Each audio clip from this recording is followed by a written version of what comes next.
I am Aswini Weereratne. I'm South Asian, born in Sri Lanka.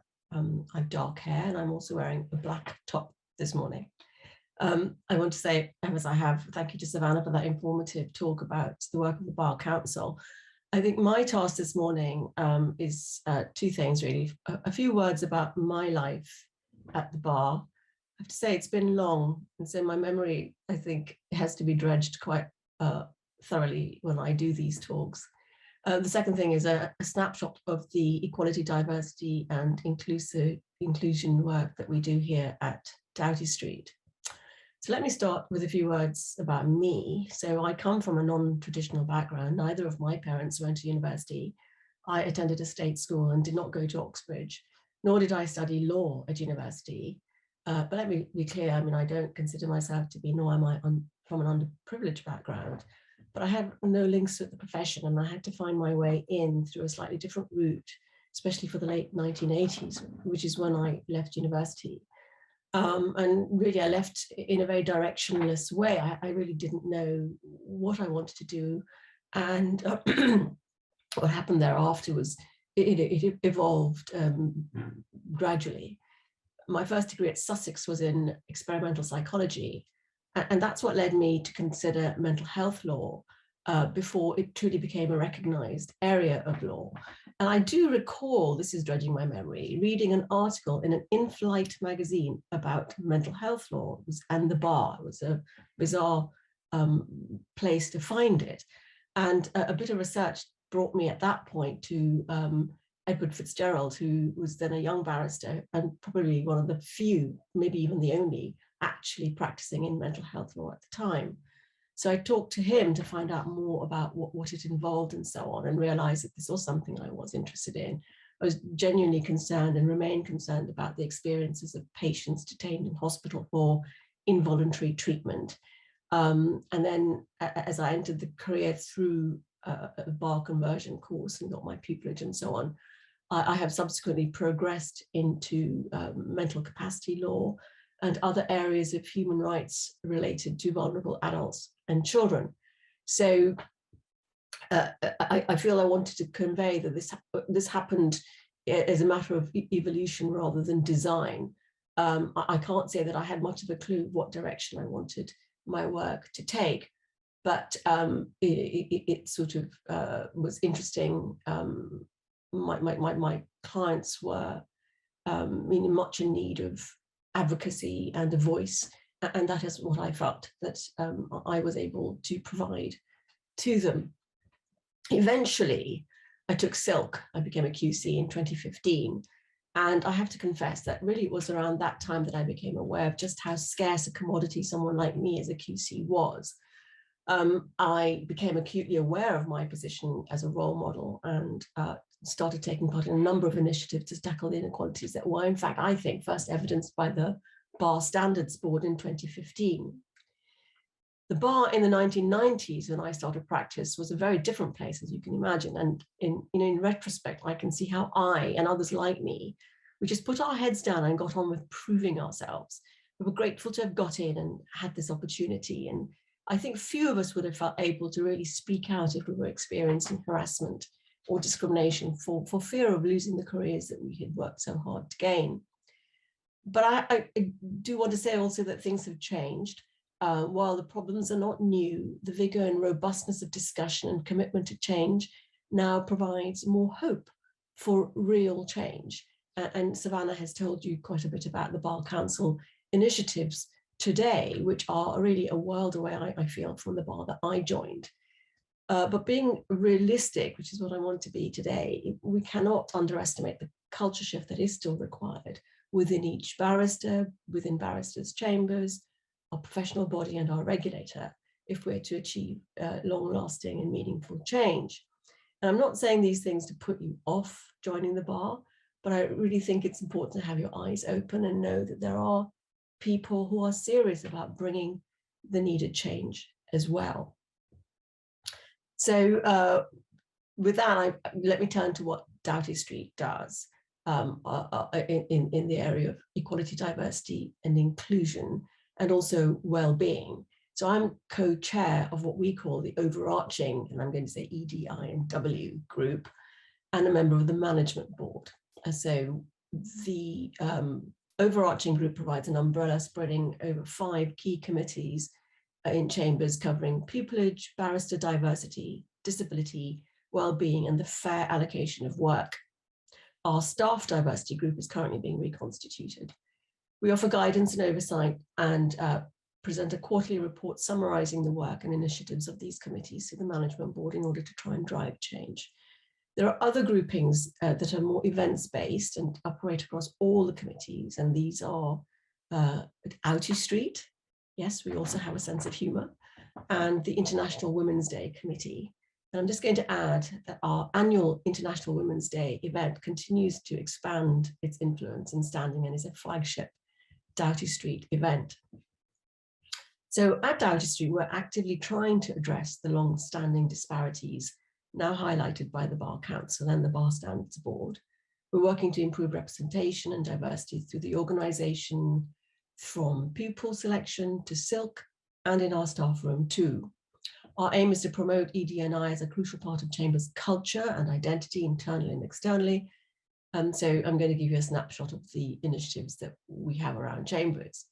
You can take it as read that we have achieved a number of the kite marks, neurodiversity in the law, disability confident committed, disability confident committed.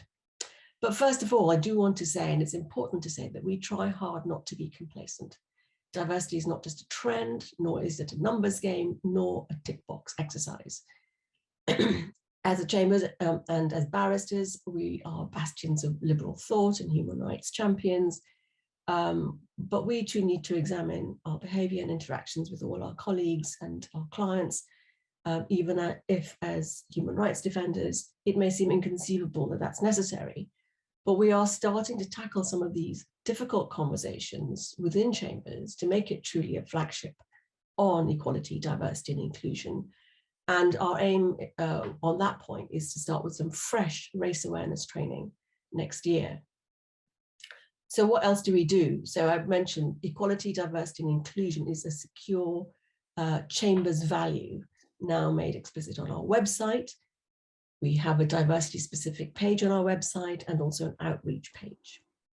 Our policies are accessible in one place on a Teams channel, and they've undergone extensive review by our Outie Street colleagues to ensure that they're up to date and compliant with equality law. And there's still more work being done by the Disability Committee, about which more later, to make sure these policies are fit for the purpose. We also, I think I'm going to mention this, believe that we're the first Chambers to offer 6 months full pay for staff on maternity leave. I'm also pleased, and I suppose that should be parental leave really. I'm also pleased to report that Doughty Street women now represent almost 50% of the entire membership. So turning now to the work of our committees, I'm just going to summarize this very briefly because there is quite a long list. The Barristers Diversity Group are responsible for today's event, an essay competition for students, a silk support panel to help improve the number of diverse applicants into silk from within Doughty Street. It also participates in a number of pupillage schemes now which proliferate, and we support the Bridging the Bar scheme, and 3 mini pupils have just joined Chambers from that scheme.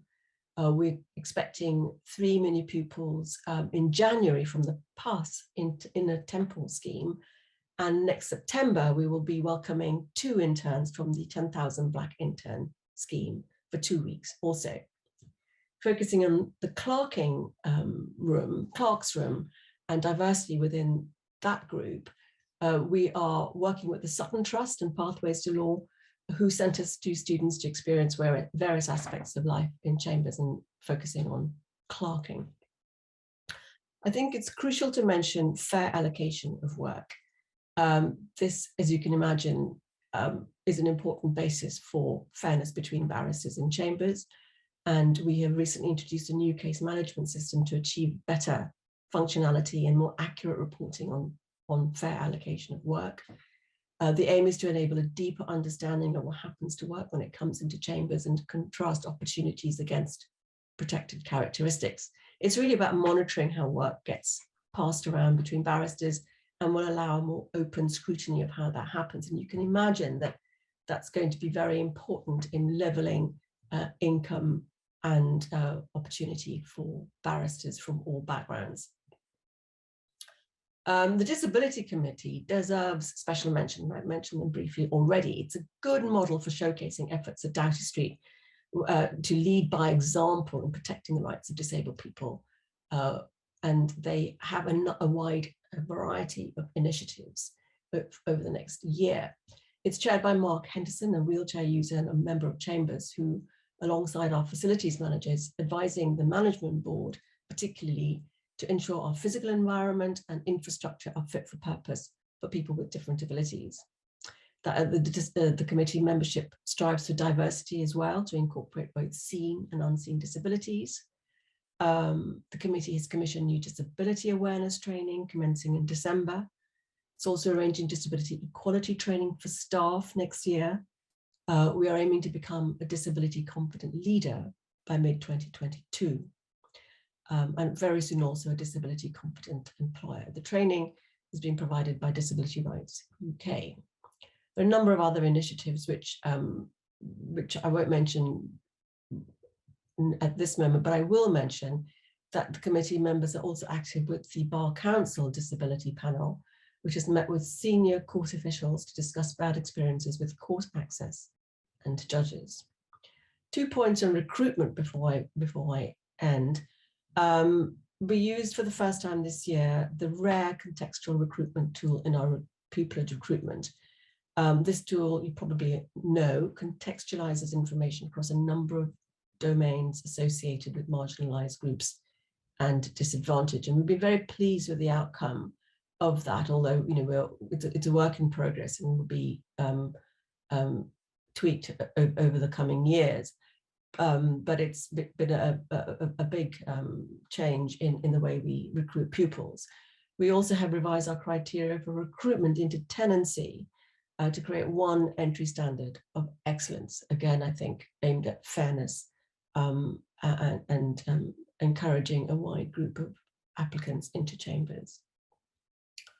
We provide recruitment diversity data every quarter to the management board as well, so that we keep that on the front burner throughout the year. A quick word about well-being. We have a very active well-being team. You can have an at-desk massage or yoga.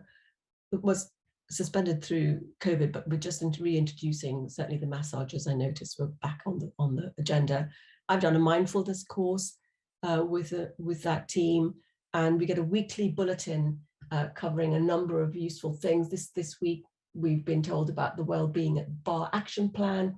There's a new CBT app. There's an item on procrastinators of the world to unite and try and help them. It's really about achieving a good work-life balance, and that's also a very important part of life at Doughty Street. So with that whirlwind summary, I hope it gives you a bit of a flavour of the things that we're focusing on. I think one of the best things I want to mention about the diversity work that we're doing at Doughty Street is the commitment that comes to it, not just from the membership, but also from our staff, and that it is a genuine joint endeavour. Thank you very much.